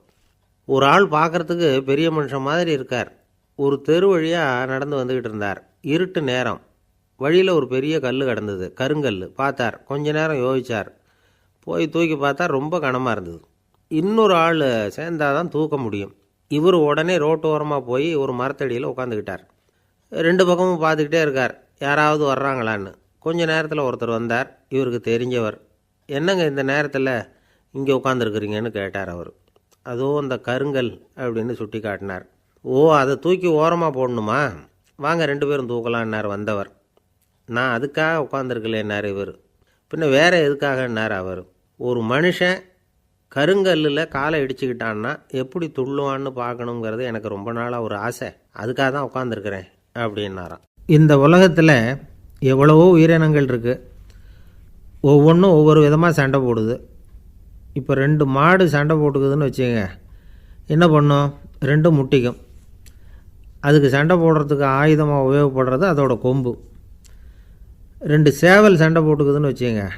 அதுக்கு ஆயுதமாக உபயோகப்படுறது அதோட கால் நகம். காலால் தான் அது ஒன்றோட ஒன்று சண்டை போட்டுக்கும். ஆனால் 2 மனுஷன் சண்டை போட்டுக்கிறான்னு வச்சுக்கோங்க.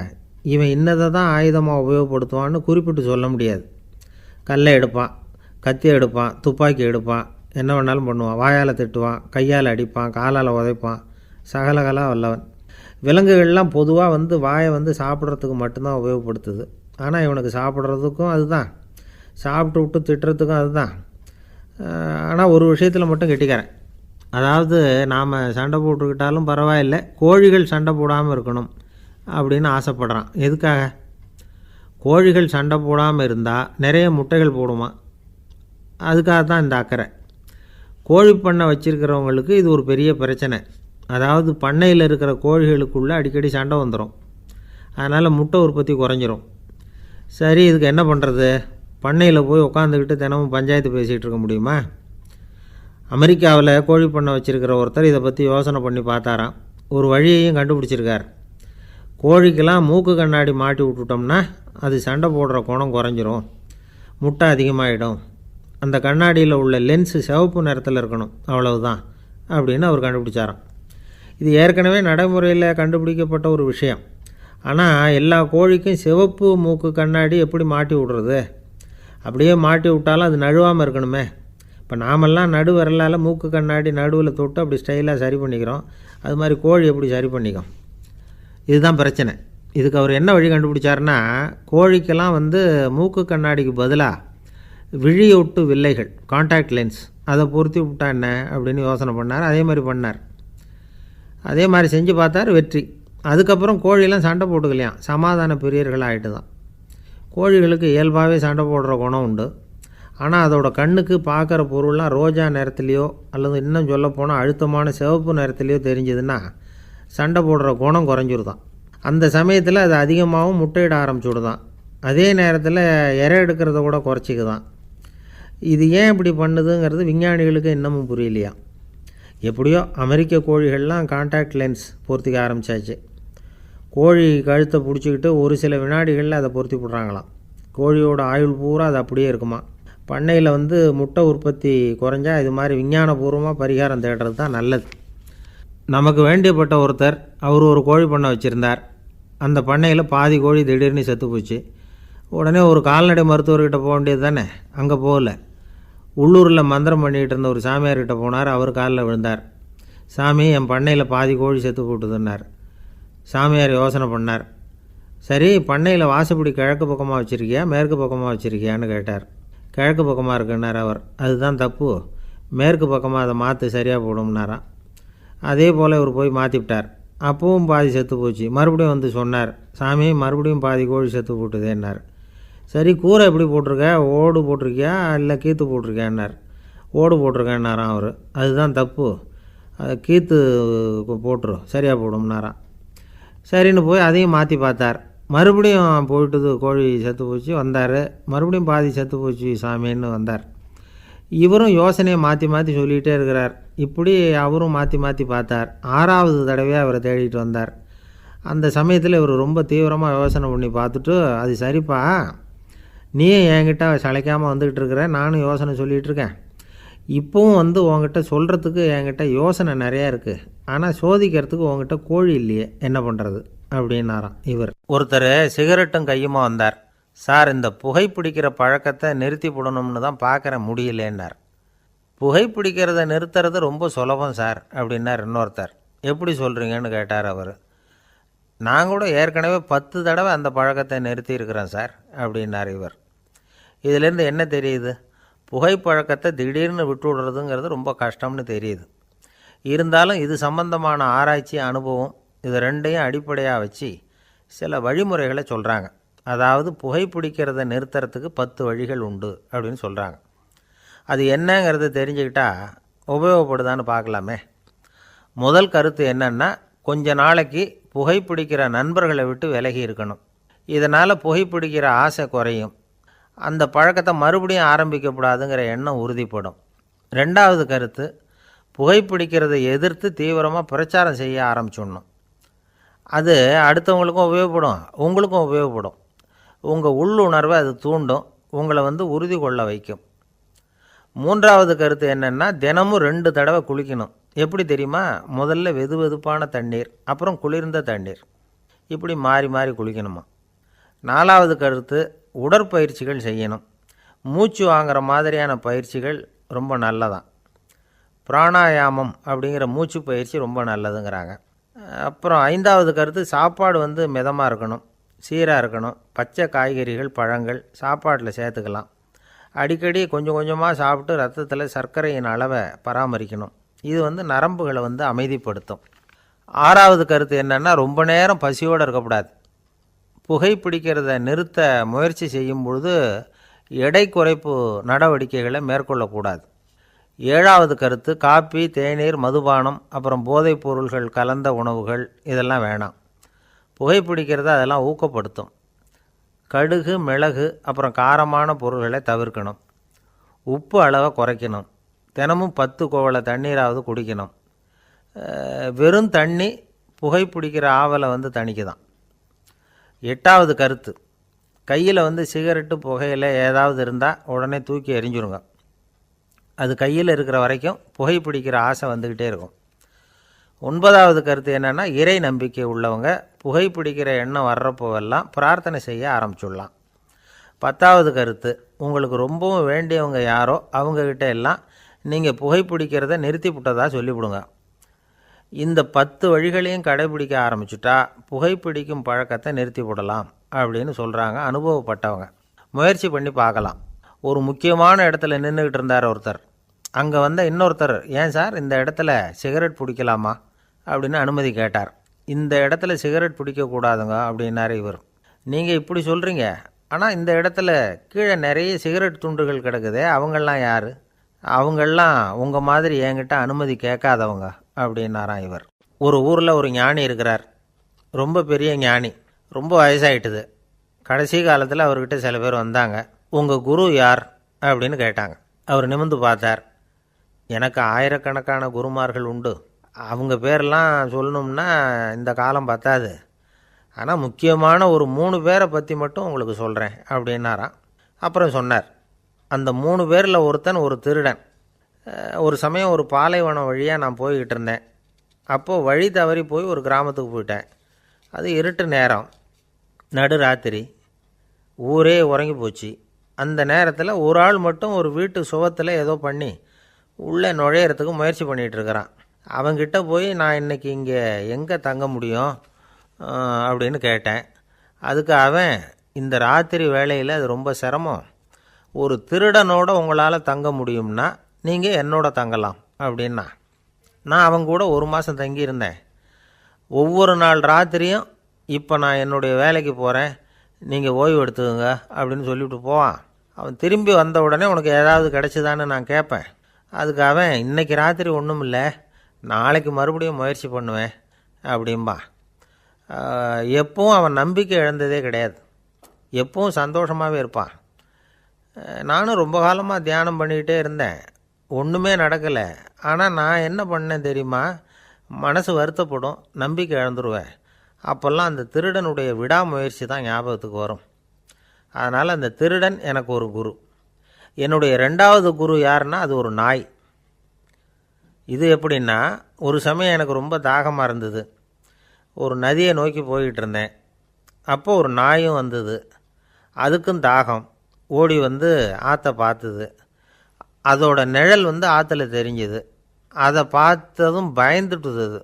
அதாவது அது தன்னுடைய சொந்த உருவத்தையே கண்டு பயந்தது. அதை பார்த்து குறைக்குது, திரும்பி ஓடிச்சு. ஆனால் அதுக்கு தாகம் அதிகமாக இருந்ததுனால அது மறுபடியும் திரும்பி வந்தது. பார்த்தா மறுபடியும் தண்ணியில் நாயோட உருவம் தெரியுது. இப்படி சில தடவை பண்ணிச்சு, இருந்தாலும் கடைசியில் தண்ணியில் குதிச்சுட்டுது துணிஞ்சி. இப்படி குதித்த உடனே அதோட உருவமும் மறைஞ்சுட்டுது. இதை பார்த்தேன். நான் என்ன புரிஞ்சுக்கிட்டேன்னா, எவ்வளவு தான் பயம் இருந்தால் கூட ஒருத்தன் தைரியமாக காரியத்தில் இறங்கணும் அப்படிங்கிறத புரிஞ்சுக்கிட்டேன். இந்த போதனை அந்த நாய்கிட்ட இருந்து எனக்கு கிடைச்சிது. இது ஒன்று. அடுத்தது, என்னுடைய 3வது குரு யாருன்னா, அது ஒரு சின்ன குழந்தை. நான் ஒரு சமயம் ஒரு நகரத்துக்கு போனேன். அங்கே ஒரு குழந்தை எரிகிற மெழுகுவத்தி ஒன்று எடுத்துக்கிட்டு வந்தது. நான் அந்த குழந்தைய பார்த்து வேடிக்கையாக கேட்டேன், ஏன் பாப்பா, இந்த மெழுகுவத்தியை நீயாவே கொளுத்துனியா அப்படின்னு கேட்டேன். ஆமான்னுது அந்த குழந்தை. சரி, இந்த மெழுகுவத்தி முன்னாடி எரியாமல் இருந்தது, இப்போ எரியுது. இந்த மெழுகுவத்திக்கு வெளிச்சம் எங்கேருந்து வந்தது, அதை எனக்கு காட்ட முடியுமா அப்படின்னு கேட்டேன் அந்த குழந்தைகிட்ட. இதுக்கு அந்த குழந்தை சிரிச்சுக்கிட்டு அந்த மெழுகுவத்தியை ஊதி அணைச்சுட்டுது. அதுக்கப்புறம் என்னை பார்த்து கேட்டுது, இப்போ இந்த மெழுகுவத்தியின் வெளிச்சம் போனதை பார்த்தீங்க இல்லையா, அது எங்கே போச்சுன்னு எனக்கு சொல்லுங்க அப்படின்னுது. அந்த குழந்தை இப்படி கேட்டதும் என்கிட்ட இருந்த ஆணவம் அழிஞ்சுட்டுது. நான் படித்ததெல்லாம் அந்த வினாடியில் சுக்கு நூறாக போயிட்டுது. என்னுடைய முட்டாள்தனத்தை நான் உணர்ந்தேன் அப்படின்னு இவ்வளவும் அந்த ஞானி விவரமாக சொன்னாராம். அதனால் நாம் இன்னார்கிட்டே இருந்து தான் இதை கற்றுக்கணுங்கிறது இல்லை, யாருக்கிட்டே இருந்தும் எதையும் கற்றுக்கலாம். நம்மால் ஒருத்தன் ஒரு நாய் வளர்த்துக்கிட்டு இருந்தான். அந்த நாய்க்கு வால் கிடையாது. யாரோ ஏற்கனவே வெட்டி எடுத்துட்டாங்க. இந்த நாய் தான் சார் எனக்கு குரு, அதுக்கிட்டே இருந்து கூட நான் பாடம் கற்றுக்கிட்டு இருக்கிறேன் அப்படின்னா. அப்படி என்ன கற்றுக்கிட்டேன் அந்த வால் இல்லாத நாய்கிட்டே இருந்து அப்படின்னு கேட்டோம். நாம் யாருக்கிட்டேயும் வாலாட்டக்கூடாது அப்படிங்கிற பாடத்தை அதுக்கிட்டே இருந்து தான் நான் கற்றுக்கிட்டேன் அப்படின்னா. ஒரே ஒரு ஊரில் ஒரு பாதிரியார் இருந்தார். ரொம்ப நாள் சந்தோஷமாக வாழ்ந்தார். ஒரு நாள் அவர் மடத்து சமையல் அறையில் பாத்திரங்களை கழுவி துலக்கி சுத்தப்படுத்திக்கிட்டு இருந்தார். அந்த சமயத்தில் ஒரு தேவதூதன் அவர் முன்னாடி வந்து நின்னான். இவர் நிமிர்ந்து பார்த்தார். ஆண்டவர் என்னை உங்ககிட்ட அனுப்பியிருக்கிறார், பரலோகத்தில் வாசம் செய்யறதுக்கு உங்களுக்கு நேரம் வந்துட்டுது அப்படின்னு அந்த ஆள். ஆண்டவருக்கு என்னோட ஞாபகம் வந்ததுக்கு நன்றி. ஆனாலும் இப்போ இங்கே நீயே பாரு, எவ்வளவு பாண்டங்கள் பாக்கி இருக்குது, இவ்வளவையும் நான் சுத்தப்படுத்த வேண்டியிருக்கு. நான் நன்றி கெட்டவனாக இருக்க விரும்பலை. இந்த பணியை முடிக்கிற வரைக்கும் என்னுடைய பரலோக வாழ்வை தள்ளி வைக்க முடியுமா, நீ என்ன நினைக்கிற அப்படின்னு கேட்டார். தேவதூதன் தனக்கே உரிய விவேகத்தோட அன்போட பாதிரியாரை பார்த்தான். சரி, என்ன செய்யலாம்ங்கிறத அப்புறம் சொல்கிறேன் அப்படின்னு சொல்லிவிட்டு புறப்பட்டு போயிட்டான். ஒரு நாள் அந்த பாதிரியார் தோட்டத்தில் உள்ள களைகளையெல்லாம் ஒரு களை கொத்தியால் கொத்தி களை எடுத்துக்கிட்டு இருக்கிறார்.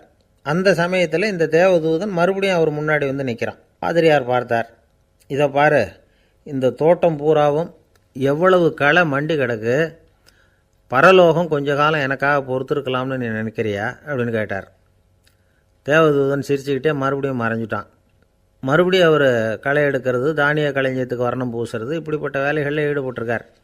இன்னொரு நாள் ஒரு மருத்துவமனையில் நோயாளிகளை கவனிச்சிக்கிட்டு ரொம்ப தீவிரமாக இருக்கிறார் அந்த பாதிரியார். ஒரு நோயாளியோட தாகத்துக்கு தண்ணீர் கொடுத்துட்டு நிமிர்ந்து பார்க்குறப்போ தேவதூதன் மறுபடியும் அவர் முன்னாடி நிற்கிறான். இந்த தடவை பாதிரியார் தன்னலமற்றவராக பேரன்பை காட்டக்கூடிய வகையில் தன்னுடைய 2 கைகளையும் உயர்த்தியபடி தேவதூதனின் கவனத்தை பிணியால் வாடக்கூடிய நோயாளிகளின் பக்கம் திருப்பினாராம். தேவதூதன் ஒன்றும் சொல்லலை, மறைஞ்சிட்டான். அன்னைக்கு சாயந்தரம் பாதிரியார் மடத்தில் உள்ள தன்னுடைய அறைக்கு போய் இளைப்பாறினார். யோசித்து பார்த்தார். தேவதூதனையும் தேவதூதனின் விருப்பத்தையும் பல நாள் தள்ளி போட்டு வந்ததையும் அவர் ரொம்ப நினச்சி பார்த்தார். திடீர்னு தான் முதுமை அடைகிறதையும் சோர்வு அடைகிறதையும் உணர்ந்தார். ஆண்டவரை நினச்சார். ஆண்டவரே, உம்முடைய தூதனை மறுபடியும் என்கிட்ட அனுப்புனா நான் சந்திக்கிறதுக்கு ஆவலாக இருக்கேன் அப்படின்னு சொல்கிறப்பவே தேவதூதன் பக்கத்தில் நின்னான். பாதிரியார் நிமிர்ந்து பார்த்தார். நீ இப்போவே என்னை அழைச்சிக்கிட்டு போக விரும்பினா நான் பரலோகத்துக்கு வர்றதுக்கு தயாராக இருக்கேன்னார். தேவதூதன் அந்த பாதிரியாரை அன்போடவும் விவேகத்தோடவும் பார்த்து, நீங்கள் என் கூட பரலோகத்துக்கு வர்ற தயாராக இருக்கிறதா சொல்கிறீங்க, ஆனால் நீங்கள் இது வரைக்கும் வேறு எங்கே இருந்ததா நினைக்கிறீங்க அப்படின்னு நானும். அப்படின்னா இது வரைக்கும் இருந்த இடம் தான் பரலோகம் அப்படிங்கிறத உணர்த்தியிருக்கிறான். பரலோகம்னா என்னென்னு புரிஞ்சுக்கிறதுக்கு இந்த சம்பவம் நமக்கு உதவியாக இருக்குது. தொண்டு செய்கிறத விட பெரிய செயல் வேறு எதுவும் இருக்க முடியாது. அது நம்ம மனசுக்கு கொடுக்குற சுகத்தை வேறு எதுவும் கொடுக்க முடியாது. நாம் தொண்டு செய்கிற இடம் தான் அந்த புண்ணிய இடம். ஆனால் இந்த காலத்துல எல்லாம் நாம் தொண்டு செய்யணும்னு நினச்சி ஏதாவது ஆரம்பித்தா கூட அதை ஒரு மாதிரியாக சுற்றி நின்று வேடிக்கை பார்க்க ஆரம்பிச்சிடுறாங்க. ஒரு பெரியவர் அப்படி தான் ஒரு தொண்டு செஞ்சுக்கிட்டு இருந்தார். ஒரு கோவில் கட்டிக்கிட்டு இருந்தாங்க. அதில் ஒரு இடத்துல ஒரு பலகையை வச்சு ஆணி அடிக்கிற வேலையை செஞ்சுக்கிட்டு இருந்தார் அந்த பெரியவர். ஒரு சின்ன பையன் அதை ரொம்ப ஊக்கமாக அக்கறையாக கவனிச்சிக்கிட்டு இருந்தான். பெரியவர் இதை கவனித்தார். என்னப்பா பார்க்குற, உனக்கும் இது மாதிரி தொண்டு செய்யணும்னு ஆசையாக இருக்கா அப்படின்னு கேட்டார். அதுக்கு அந்த பையன் சொல்கிறான், அப்படி இல்லைங்க, நீங்கள் ஆணி அடிக்கிறப்போ கையில் சுத்தியால் அடிச்சுக்கிட்டா எப்படி துடிப்பீங்க, எப்படி கத்துவீங்கன்னு தெரிஞ்சுக்கிறதுக்காக அதை பார்க்கணும்னு ஆசை, அதுக்காக தான் காத்துக்கிட்டு இருக்கேன் அப்படின்னு நானும். ஒரு அம்மா, அவங்களுக்கு 35 வயசு இருக்கும். குடும்பத்தில் எந்த கஷ்டமும் இல்லை. இருந்தாலும் காரணம் இல்லாமல் பிள்ளைங்க பேரில் கோவப்படுறது, எரிஞ்சு விடுறது அவங்க வழக்கம். பிள்ளைங்க அழும். உடனே அவங்க மனசும் சங்கடப்படும். இன்னொரு அம்மா, நல்ல வேலையில் இருக்கிறவங்க, வாரத்துக்கு ஒரு தடவையாவது தலைவலி வந்துடும். இவங்களுக்கெல்லாம் உடம்புல எந்த கோளாறும் இல்லை, மனசு மட்டும் சரியாக இருக்காது. தூக்க மாத்திரை கையில் வச்சுருப்பாங்க. 30-35 வயசுடைய பெண்களுக்கு சர்வசாதாரணமாக காணப்படுகிற மனக்கோளாறு இது. இதுக்கு பேர் மனவாட்டம், டிப்ரெஷன், மனமடிவு அப்படின்னு சொல்லலாம். இந்த நோய்க்கு அறிகுறி என்ன தெரியுமா? மனசில் வருத்தமான உணர்வு இருக்கும். அடிக்கடி அழலாம் போல தோணும். முன்னால் எல்லாம் எந்தெந்த செயலில் ஆர்வம் இருந்ததோ அதெல்லாம் குறைஞ்சிரும், அல்லது சுத்தமாகவே ஆர்வம் இல்லாமல் போயிடும். சில பெண்கள் இளம் வயசில் பக்கத்தில் இருக்கிறவங்க கிட்ட கலகலப்பாக பேசுவாங்க, வீட்டை அலங்கரிக்கிறதுல ஆர்வம் இருக்கும். இப்போ அதிலெல்லாம் ஆர்வம் இல்லாமல் போயிடும். எந்த வேலை செஞ்சாலும் சீக்கிரம் களைப்பு அடைஞ்சுடுறது மாதிரி ஆகிடும். நமக்கு யாருமே உதவியாக இல்லை, நம்ம எல்லாரும் கை விட்டுட்டாங்க போல் இருக்குதே அப்படிங்கிற உணர்வுலாம் உண்டாகும். தன்னைத்தானே குறை சொல்லிக்குவாங்க. நாம் தப்பு பண்ணிவிட்டோம் போல் இருக்குதே அப்படின்னு தோணும். குற்றம் பண்ணிட்டதா நினச்சி கஷ்டப்படுவாங்க. பசி இருக்காது, தூக்கத்தில் தொந்தரவு இருக்கும். அடிக்கடி செத்து போடலாங்கிற உணர்வு வரும். தற்கொலை பண்ணிக்கலாங்கிற எண்ணம் உண்டாகும். சில பேர் தற்கொலை முயற்சியில் கூட ஈடுபடுவாங்க. சில பேருக்கு பலவிதமான உடல் வலிகள் இருக்கும், பலவீனம் இருக்கும், சீக்கிரமாக களைப்படைஞ்சு போடுவாங்க. இதெல்லாம் மனவாட்ட நோய்க்கான தன்மைகள். இந்த மனவாட்டம், அதாவது டிப்ரெஷனை 2 வகையாக பிரிக்கலாமா. ஒன்று தானாக உண்டாக்கிக்கிறது, இன்னொன்று எதிர் விளைவை உண்டு பண்ணுகிற அல்லது நரம்பு சம்பந்தப்பட்ட டிப்ரெஷன். தானாக உண்டாக்கிக்கிற மனவாட்ட நோய் இருக்குது பாருங்கள், அதுக்கு ஏதாவது சூழ்நிலை காரணமாக இருக்கலாம், அல்லது இல்லாமலும் போகலாம். மூளையில் டொப்பாமைன் அல்லது செரோட்டோனின் இதோட அளவு குறையும் பொழுது இந்த டிப்ரெஷன் உண்டாகுது. இதுக்கு ஓரளவு பிறவி காரணங்கள் கூட இருக்கலாம். குடும்பத்தில் வேறு சிலருக்கும் வரலாம். பாதிக்கப்பட்ட பெண்ணை பார்க்குறதுக்கு பலவீனமாக தெரியும். கடுமையான குற்ற உணர்வு இருக்கும். தனியாக இருக்கிறதுக்கு ஆசைப்படுவாங்க. நடு ராத்திரியில் எழுந்திரிச்சு உட்காந்து கஷ்டப்பட்டுக்கிட்டு இருப்பாங்க. கொடூரமான முறையில் தற்கொலை பண்ணிக்க முயற்சி பண்ணுவாங்க. தீ வச்சுக்கிறது, அமிலத்தை குடிக்கிறது, தூக்கில் தொங்குறது. இப்படி தானாக வரவழைச்சிக்கிற மனவாட்ட நோய் மறையக்கூடிய நோய். ஒரு தடவை வந்தால் 3லேருந்து 6 மாதம் வரைக்கும் நீடிக்கும். இடைப்பட்ட காலங்களில் நோயாளி இயல்பாக இருப்பார். எதிர் விளைவை உண்டு பண்ணுகிற அல்லது நரம்பு சம்பந்தப்பட்ட மனவாட்ட நோய் எப்படின்னா, கணவன் மனைவி, மாமியார் மருமகள், இப்படிப்பட்ட உறவு முறை பிரச்சனைகள், தோல்விகள், எரிச்சல்கள், ஆஃபீஸு பிரச்சனை, இப்படிப்பட்ட சூழ்நிலையால் உண்டாகிறது. எல்லாத்துக்கும் மருந்து இருக்குது, மார்க்கம் இருக்குது, கவலைப்பட வேண்டியதில்லை, தைரியமாக இருக்கணும். உளவியல் மருத்துவம் இதுக்கு ரொம்ப உபயோகமாக இருக்கும். சில பெண்களை பாருங்கள், அவங்க எதுக்கும் அலட்டிக்கிறது இல்லை. ஒரு அம்மா அப்படி தான் தன்னுடைய கணவனை அழைச்சிக்கிட்டு ஒரு மனநோய் மருத்துவர்கிட்ட வந்தாங்க.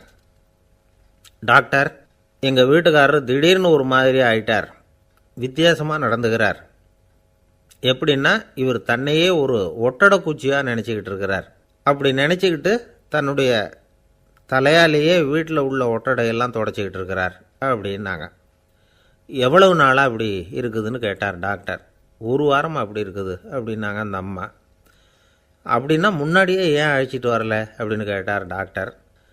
வீடு பூரா சுத்தமாகட்டுமேனு பார்த்துக்கிட்டு இருந்தேன் டாக்டர் அப்படின்னாங்களாம் அந்த அம்மா. ஒரு காடு, அங்கே புத்தர் அவர் பாட்டுக்கு நடந்து போய்கிட்டே இருக்கிறார். அவருக்கு பின்னாடி ஒரு குரங்கு, அதுவும் தொடர்ந்து வந்துக்கிட்டே இருக்குது. புத்தர் திரும்பி பார்த்தார். குரங்கு அப்படியே குதித்து உயர எழும்பி ஒரு கிளையில் போய் உக்காந்துது. ஏன் இப்படி பண்ணுறேன்னு கேட்டார் புத்தர். என்னை சாதாரணமாக நினைக்க வேணாம், நான் மகாமந்தி, என்னால் எல்லாம் முடியும், முடியாதுங்கிற வார்த்தையே என்னுடைய அகராதியில் கிடையாது, என்ன வேணும்னாலும் செய்வேன் அப்படின்னுது. அப்படின்னா ஒரு பந்தயம் வச்சுக்கலாமான்னார் இவர். ஓ வச்சுக்கலாமேன்னுது. வேறு ஒன்றும் இல்லை, இப்போ நீ மேலே எழும்பி அந்த கிளையில் உட்காந்தது மாதிரி அங்கேருந்து தாவி என் உள்ளங்கையில் உட்காரணும், அவ்வளவுதான் அப்படின்னார். அப்படி உட்காந்துட்டா என்ன பரிசு அப்படின்னு கேட்டது அது. சொர்க்கத்தில் இருக்கிற மாமன்னன் மரகத சக்கரவர்த்தியை என்னோட இருக்கும்படியாக கூப்பிட்டுக்கிறேன். அந்த சமயத்தில் அவருடைய அரியணை அங்கே காலியாகிடும், நீ அதில் போய் உட்காந்துக்கலாம். பந்தயத்தில் தோத்துட்டா ஒரு கல்ப காலம் இந்த பூமியில் வாழ வேண்டியிருக்கும், அதுக்கு பிறகு தான் என்கிட்ட வர முடியும், என்ன சொல்கிற அப்படின்னார்.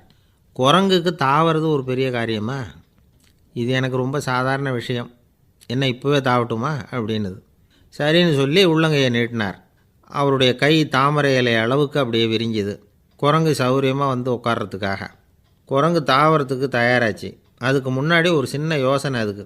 இந்த கிளையிலேருந்து அந்த கைக்கு தாவறது எனக்கு ரொம்ப அற்பமான ஒரு வேலை, இது ரொம்ப சாதாரணம், என்னுடைய கௌரவத்துக்கு இது சரியாக இருக்காது. அதனால் நான் என்ன பண்ண போகிறேன்னா, இங்கேருந்து கிளையிலேருந்து அப்படியே உயர எழும்ப போகிறேன். எழும்பி மேல் உலகம் போய் அங்கே ஒரு சுற்றிவிட்டு அதுக்கப்புறம் அங்கேருந்து நேராக இந்த கையில் உட்கார போகிறேன் அப்படின்னு நினச்சிது. என்ன யோசிக்கிற அப்படின்னார் புத்தர். ஒன்றும் இல்லை, இந்த பாயிரம் பார் அப்படின்னு சொல்லி தாவி உயர போயிட்டுது. கொஞ்ச நேரத்தில் வான உலகத்துக்கே போய் சேர்ந்துட்டுது. அங்கே போய் பார்த்தா அங்கே ஒரு 5 பளிங்கு தூண்கள் இளம் சிவப்பு நிறத்தில் நின்றுக்கிட்டு இருக்குது. குரங்கு நினச்சிக்கிட்டது, புத்தர்கிட்ட போய் இந்த பளிங்கு தூண்களை பார்த்தோம்னு சொன்னால் அப்படியே திகைச்சு போயிடுவார், இந்த தூணில் ஏதாவது அடையாளம் செஞ்சுட்டு போகணும் அப்படின்னு அந்த இடத்துல மிதந்துக்கிட்டே நினச்சிது. உடனே ஒரு தூணில் எழுதிச்சு. என்ன எழுதிச்சுன்னா, ஒரு மகா ஞானி இங்கே வந்துட்டு போகிறார் அப்படின்னு எழுதிச்சு. எழுதிவிட்டு அப்படியே கீழே தாவி புத்தரோட உள்ளங்கையில் உட்காந்துது. எப்படி பார்த்தீங்களா என்னுடைய வேலை? வான உலகத்துக்கே போய் அங்கே இருக்கிற 5 பளிங்கு தூண்களை பார்த்துட்டு அதில் நான் வந்த விவரத்தை எழுதி வச்சுட்டு அதுக்கப்புறம் இங்கே வந்திருக்கிறேன் அப்படின்னுது ரொம்ப பெருமையாக. அப்படியா அப்படின்னார் புத்தர். ஆமாம், சந்தேகமாக இருந்தால் வாங்க, அழைச்சிட்டு போய் காட்டுறேன் அப்படின்னுது அந்த குரங்கு. அதுக்கு தேவையில்லை, அப்படியே கொஞ்சம் கீழே குனிஞ்சு பார் தெரியும் அப்படின்னார் புத்தர். அங்கே பார்த்தா புத்தரோட உள்ளங்கை தெரிஞ்சுது. நல்லா உத்து பார்த்துது. அவரோட ஒரு விரலில் அது எழுதிய வாசகம் தெரிஞ்சுது. குரங்கு யோசனை பண்ணிச்சு, அப்படின்னா வானத்தில் நான் பார்த்தது புத்தரோட விரல்களா அப்படின்னு யோசிச்சுது. இதை புரிஞ்சுக்கிட்ட உடனே அந்த குரங்கோட கர்வம் அழிஞ்சு போச்சான்.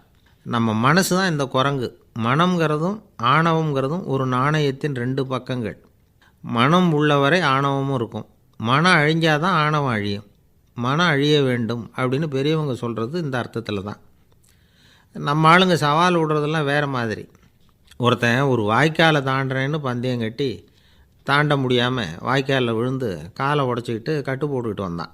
ஏன்டா அப்படின்னு கேட்டாங்க. நான் பந்தயம் கட்டின நேரம் சரியில்லை அப்படின்னா. எப்படிறான்னு கேட்டிருக்காங்க. வாய்க்காலில் தண்ணி இருக்கிற நேரமாக பார்த்து பந்தயம் கட்டியிருக்கணும் அப்படின்னானா. ஒரு ஊரில் ஒரு ஆள் இருந்தான். அவனுக்கு ஒரே ஒரு மகள். அவளை நல்ல இடத்துல கட்டி கொடுக்கணும்னு ஆசைப்பட்டான். அதுக்காக மாப்பிள்ளை தேடிக்கிட்டு இருந்தான். அவன் கொஞ்சம் வசதியான ஆள், அதனால் நிறைய பேர் வந்தாங்க. இருந்தாலும் ஒரு நல்ல குணமுள்ள மாப்பிள்ளையாக இருக்கணும் அவன் எதிர்பார்த்தான். அப்படி இருக்கணும்னு தொடர்ந்து முயற்சி பண்ணான். கடைசியாக ஒரு 3 பேர் கிடைச்சாங்க. அந்த 3 பேரில் யாரை தேர்ந்தெடுக்கிறது, இதுதான் அவனுக்கு வந்த குழப்பம். இந்த நிலைமையில் ஒரு பெரியவரை தேடி போனான். அவர்கிட்ட தன்னுடைய பிரச்சனையை சொன்னான். அவர் கொஞ்சம் யோசனை பண்ணார். அதுக்கப்புறம் 3 பேரையும் கூப்பிட்டார். இதை பாருங்கப்பா, உங்கள் 3 பேருக்கும் 3 மாத கால அவகாசம் தர்றேன். நீங்கள் இப்போ போகலாம். 3 மாதம் கழித்து திரும்பி வரலாம். அப்படி வரும்பொழுது இந்த 3 மாத காலத்தில் நீங்கள் செஞ்ச நல்ல காரியம் ஏதாவது ஒன்று சொல்லணும். அதை வச்சு உங்களில் ஒருத்தரை நாங்கள் தேர்ந்தெடுத்துக்கிறோம் அப்படின்னு சொன்னாராம். 3 பேரும் சரின்னு சொல்லிவிட்டு திரும்பி போயிட்டாங்க. 3 மாதம் ஆச்சு. அதுக்கப்புறம் ஒரு நாள் திரும்பி வந்தாங்க. அவர் அவங்கள கூப்பிட்டு உட்கார வச்சார். அப்புறம் கேட்டார், இப்போ சொல்லுங்கள், இந்த 3 மாத காலத்தில் நீங்கள் செஞ்சுருக்கிற ஏதாவது ஒரு நல்ல காரியத்தை சொல்லுங்க அப்படின்னார். முதல்ல ஒருத்தன் எழுந்திரிச்சு நின்னான். ஐயா, எங்கள் அப்பா இறந்த பிறகு அவரோட கணக்கு வழக்குகளை எடுத்து பார்த்துக்கிட்டு இருந்தேன்.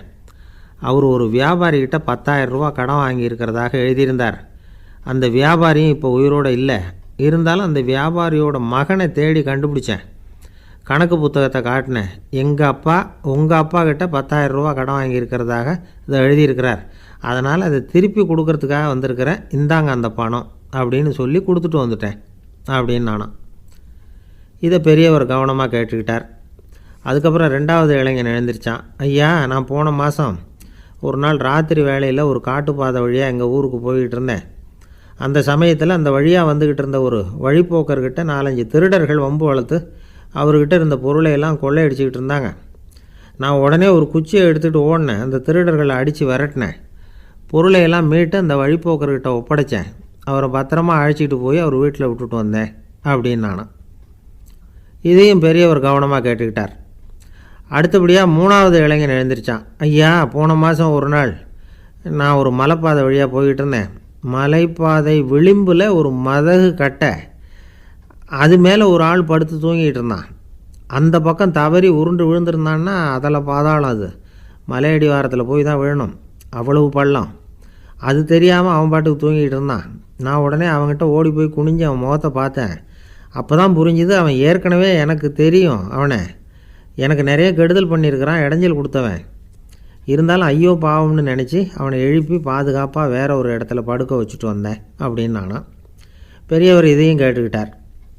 அதுக்கப்புறம் அவங்க 3 பேரையும் பார்த்து, நீங்கள் போகலாம், நாங்கள் யோசித்து முடிவு பண்ணி உங்களுக்கு சொல்லி அனுப்புகிறோம் அப்படின்னாராம். அந்த இளைஞர்கள் புறப்பட்டு போயிட்டாங்க. அதுக்கப்புறம் அந்த பெண்ணோட அப்பாவை பார்த்து சொன்னார், இந்த 3 பேருமே நல்ல பிள்ளைங்க தான், அதில் ஒன்றும் சந்தேகம் இல்லை. இருந்தாலும் இந்த 3 பேர் செஞ்ச செயல்களையும் ஒப்பிட்டு பார்க்க வேண்டியிருக்கு. முதல் இளைஞன் நேர்மைக்கு எடுத்துக்காட்டாக விளங்குறான். இந்த காலத்தில் இது மாதிரி இளைஞர்களை பார்க்குறது ரொம்ப கஷ்டம்தான். இருந்தாலும் அவன் கடமையை தான் செஞ்சான். 2வது இளைஞன் நல்ல வீரன், தைரியசாலி. ஒரு வீரன் எதை செய்யணுமோ அதைத்தான் இவன் செஞ்சான். இவன் ஒரு லட்சிய மனிதன். 3வது இளைஞன் தன்னுடைய பகைவனுக்கே உதவி செஞ்சுருக்கான். அவன் உயிரை காப்பாற்றியிருக்கிறான். பகைவனுக்கு அருள்வதுங்கிறது ஒரு சாதாரண மனுஷனால் செய்யக்கூடிய காரியம் இல்லை. பகையை மறக்கிறதும் பகைவனுக்கு அருள்வதும் தெய்வீக பண்புகள். அதனால் இவனையே உன்னுடைய மகளுக்கு ஏற்ற மாப்பிள்ளையாக தேர்ந்தெடுக்கலாம் அப்படின்னு சொன்னாங்களாம்.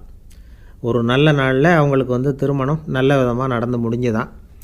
இது சுவாமி சின்மயானந்தர் சொல்லியிருக்கிற ஒரு கதை.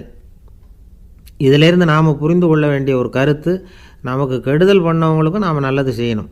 ஆனால் நடைமுறையில் அப்படி நம்மளால் செய்ய முடியறதில்ல. அதுதான் சிக்கல். நம்மால் ஒருத்தங்கிட்ட கேட்டேன், ஏண்டா உன்னுடைய பகைவன் ஒருத்தன் அது மாதிரி ஒரு மலைப்பாதை மதகு கட்டையில் படுத்திருந்தா உடனே நீ என்ன நினைப்ப அப்படின்னு கேட்டோம்.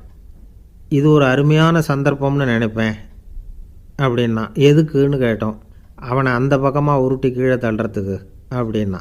ஒருத்தர் ரொம்ப கவலையோடு உட்காந்துருந்தார். எதை பற்றி சார் கவலைப்படுறீங்கன்னு கேட்டோம். எதிர்காலத்தை பற்றி கவலைப்படுறேன்னார். ஏன்னு கேட்டோம். என்ன பண்ணுறதுன்னே தெரியல சார், எதிர்காலம் ஒரே இருட்டாக இருக்குது, பாதையே புரியலன்னார். இன்றைக்கி நம்ம இளைஞர்கள் பல பேருக்கு எதிர்காலம் இருட்டாக தான் தெரியுது. அவங்கெல்லாம் இந்த கதையை கொஞ்சம் கேட்கணும். ஒரு மலை அடிவாரத்தில் ஒரு சின்ன கிராமம். அந்த மலை ரொம்ப உயரமானது. அடர்த்தியாக செடி கொடிகள் மரங்கள் அதில் மண்டி கிடக்குது. பகல் வேளையில் இருட்டாக தான் இருக்கும், அவ்வளோ அடர்த்தி. அந்த மலை உச்சியில் ஒரு கோவில். நாள் ராத்திரியே புறப்பட்டால் தான் காலையில் அந்த கோயிலுக்கு போய் சேர முடியும். கிராமத்து இளைஞன் ஒருத்தன் அந்த மலை உச்சிக்கு போக வேண்டியிருந்தது. கையில் ஒரு விளக்கை எடுத்துக்கிட்டு நாள் ராத்திரியே புறப்பட்டான். புறப்பட்டு போனவன் கிராமத்து எல்லையிலே நின்றுட்டான். ஏன் தெரியுமா?